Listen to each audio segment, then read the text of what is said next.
اعوذ باللہ من الشیطان الرجیم بسم اللہ الرحمن الرحیم لعن الذین کفروا من بنی اسرائیل علی لسان داود وعیسی ابن مریم ذالک بما عصوا وکانوا یعتدون۔ بنو اسرائیل کے جو لوگ کافر ہوئے ان پر داؤد اور عیسیٰ ابن مریم کی زبان سے لعنت بھیجی گئی تھی۔ یہ سب اس لیے ہوا کہ انہوں نے نافرمانی کی تھی اور وہ حد سے گزر جایا کرتے تھے۔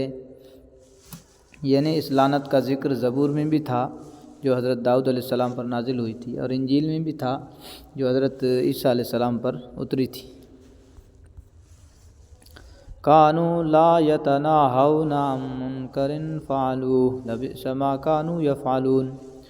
وہ جس بدی کا ارتکاب کرتے تھے اس سے ایک دوسرے کو منع نہیں کرتے تھے۔ حقیقت یہ ہے کہ ان کا طرز عمل نہایت برا تھا۔ ترى كثيرا منهم يتولون الذين كفروا لبئس ما قدمت لهم أنفسهم أن سخط الله عليهم وفي العذاب هم خالدون۔ تم ان میں سے بہت سوں کو دیکھتے ہو کہ انہوں نے بت پرست کافروں کو اپنا دوست بنایا ہوا ہے۔ یقیناً جو کچھ انہوں نے اپنے حق میں اپنے آگے بھیج رکھا ہے وہ بہت برا ہے، کیونکہ ان کی وجہ سے اللہ ان سے ناراض ہو گیا ہے اور وہ ہمیشہ عذاب میں رہیں گے۔ یہ ان یہودیوں کی طرف اشارہ ہے جو مدینہ منورہ میں آباد تھے، اور انہوں نے حضور نبی کریم صلی اللہ علیہ وسلم سے معاہدہ بھی کیا ہوا تھا، اور اس کے باوجود انہوں نے در پردہ مشرکین مکہ سے دوستیاں گانٹھی ہوئی تھی اور ان کے ساتھ مل کر مسلمانوں کے خلاف سازشیں کرتے رہتے تھے، بلکہ ان کی ہمدردی حاصل کرنے کے لیے ان سے یہ تک کہہ دیتے تھے کہ ان کا مذہب مسلمانوں کے مذہب سے اچھا ہے۔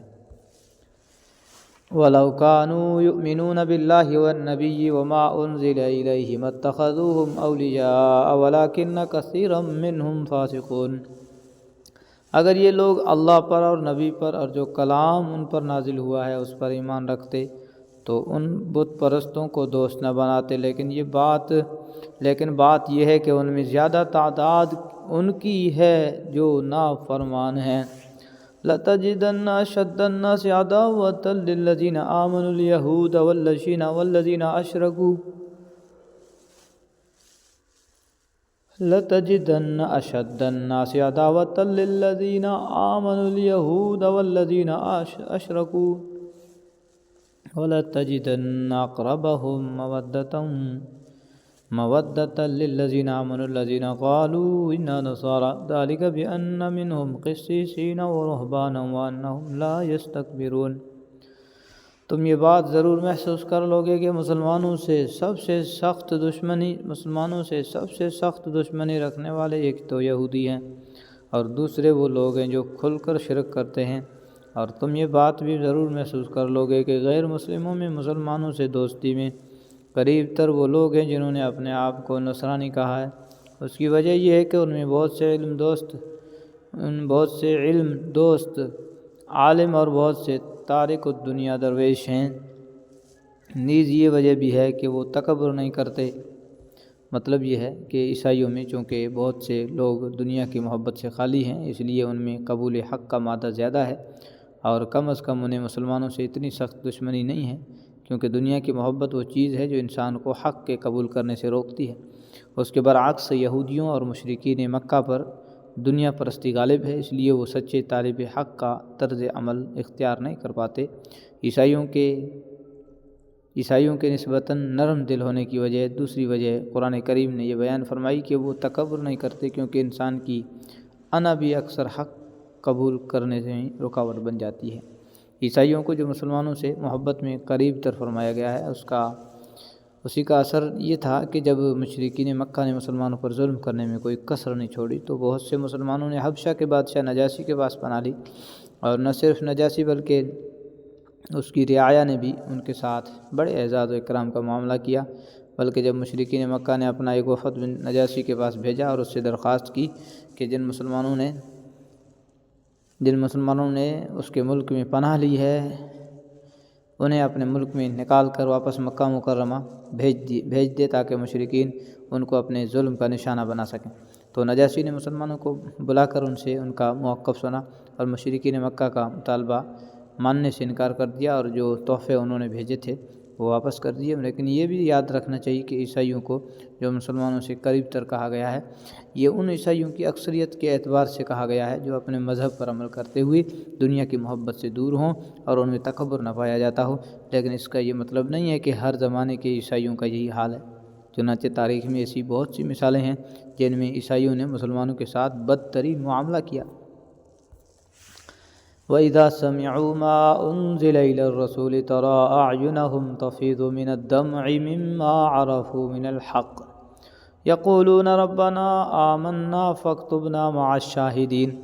اور جب یہ لوگ وہ کلام سنتے ہیں جو رسول پر نازل ہوا ہے تو چونکہ انہوں نے حق کو پہچان لیا ہوتا ہے، اس لیے تم ان کی آنکھوں کو دیکھو گے کہ وہ آنسوؤں سے بہہ رہی ہے، اور وہ کہہ رہے ہیں کہ ہمارے پروردگار ہم ایمان لے آئے ہیں، لہٰذا گواہی دینے والوں کے ساتھ ہمارا نام لکھ لیجئے۔ جب مسلمانوں کو حبشہ سے نکالنے کا مطالبہ لے کر مشرکین مکہ کا وفد نجاشی کے پاس آیا تھا تو اس نے مسلمانوں کو اپنے دربار میں بلا کر ان کا موقف سنا تھا۔ اس موقع پر حضرت صلی اللہ علیہ وسلم کے چچا زاد بھائی حضرت جعفر ابن ابی طالب نے اس کے دربار میں بڑی مؤثر تقریر کی تھی، جس سے نجاشی کے دل میں مسلمانوں کی عظمت اور محبت بڑھ گئی، اور اسے اندازہ ہو گیا کہ حضرت صلی اللہ علیہ وسلم وہی آخری نبی ہیں جن کی پیشن گوئی تورات اور انجیل میں کی گئی تھی۔ چنانچہ جب حضرت صلی اللہ علیہ وسلم مدینہ منورہ تشریف لے گئے تو نجاشی نے اپنے علماء اور راہبوں کا ایک وفد آپ کی خدمت میں بھیجا۔ حضرت صلی اللہ علیہ وسلم نے ان کے سامنے سورہ یاسین کی تلاوت فرمائی، جسے سن کر ان لوگوں کی آنکھوں میں آنسو آ گئے، اور انہوں نے کہا کہ یہ کلام اس کلام کے بہت مشابہ ہے جو حضرت عیسیٰ علیہ السلام پر نازل ہوا تھا۔ چنانچہ جب سب لوگ مسلمان ہو گئے اور جب واپس حبشہ گئے تو نجاشی نے بھی اسلام قبول کرنے کا اعلان کر دیا۔ تو ان آیات میں اسی واقعے کی طرف اشارہ ہے۔ وَمَا لَنَا لَا نُؤْمِنُ بِاللَّهِ وَمَا جَاءَنَا مِنَ الْحَقِّ وَنَطْمَعُ أَن يُدْخِلَنَا رَبُّنَا مَعَ الْقَوْمِ الصَّالِحِينَ۔ اور ہم اللہ پر اور جو حق ہمارے پاس آ گیا ہے اس پر آخر کیوں ایمان نہ لائیں، اور پھر یہ توقع بھی رکھیں کہ ہمارا رب ہمیں نیک لوگوں میں شمار کرے گا۔ فَأَصَابَهُمُ اللَّهُ بِمَا قَالُوا جَنَّاتٍ تَجْرِي مِن تَحْتِهَا الْأَنْهَارُ خَالِدِينَ فِيهَا وَذَلِكَ جَزَاءُ الْمُحْسِنِينَ۔ چنانچہ ان کے اس قول کی وجہ سے اللہ اور ان کو وہ بات دے گا چنانچہ ان کے اس قول کی وجہ سے اللہ ان کو وہ باغات دے گا جن کے نیچے نہریں بہتی ہوں گی، جن میں وہ ہمیشہ رہیں گے، یہی نیکی کرنے والوں کا صلہ ہے۔ والذین کفروا وکذبوا بآیاتنا اولئک اصحاب الجحیم۔ اور جن لوگوں نے کفر اپنایا ہے اور ہماری آیتوں کو جھٹلایا ہے وہ دوزخ والے لوگ ہیں۔ صدق اللہ العظیم۔